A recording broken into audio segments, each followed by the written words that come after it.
สบายดีพี่น้องวันนี้กับมายามบ้านแม่เฒ่าคือเก่า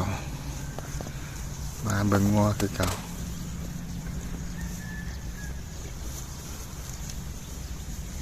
ช่วงนี้จอยแห้งหลายช่วงนี้เห็นแต่กระดูกขางงัวบ่มีหญ้าเลี้ยงแบบตามธรรมชาติพี่น้องปล่อยตามธรรมชาติ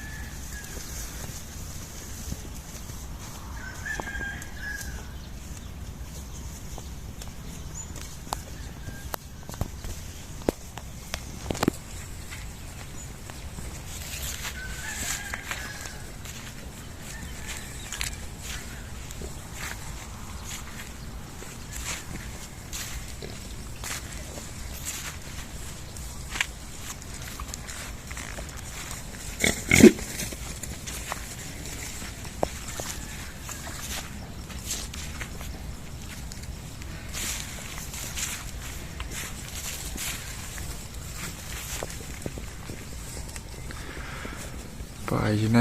เนื้อที่ประมาณ20 กว่าไร่คือ3 เฮกตาร์3 เฮกตาร์ไปมันหลอกกินแทนนี่แหละแต่เฟื่องแห้งหญ้ากระต่ายไม่เล่าหญ้ากันได้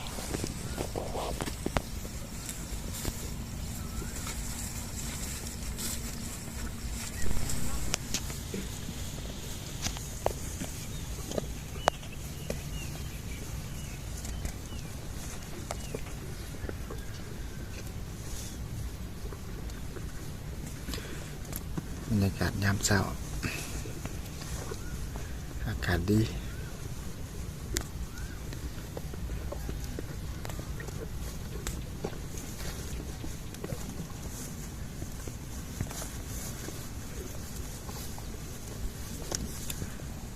สมาชิกใหม่3 ตัว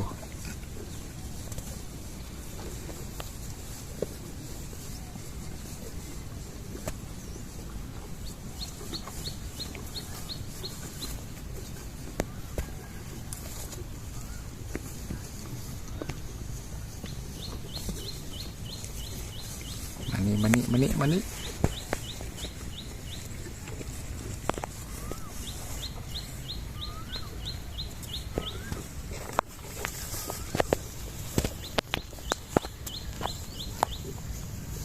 4 ตัวได้สมาชิกใหม่ตัวนั้นได้ใหม่ได้ตัวนั้น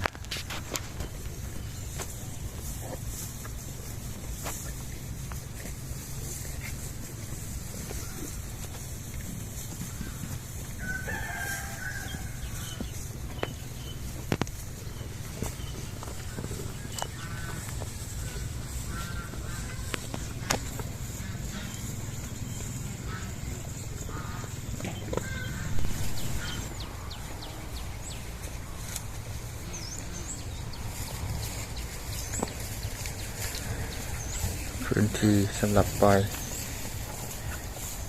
งัว10 กว่าตัว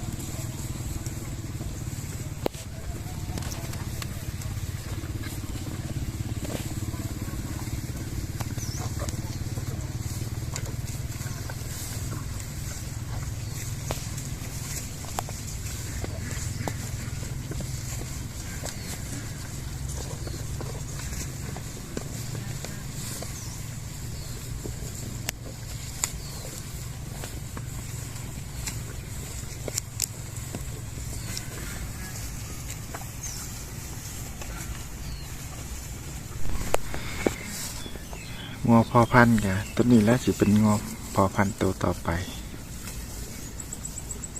ตัวเดียวเหลือจงไว้ตัวเดียวงัวพอพันธุ์ตัวนี้ตัวก่อนมันขายแล้ว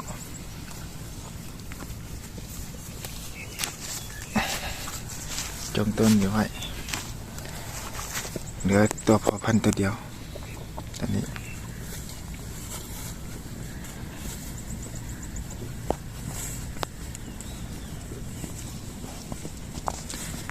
2 ตัวทั้งตัวน้อยนี่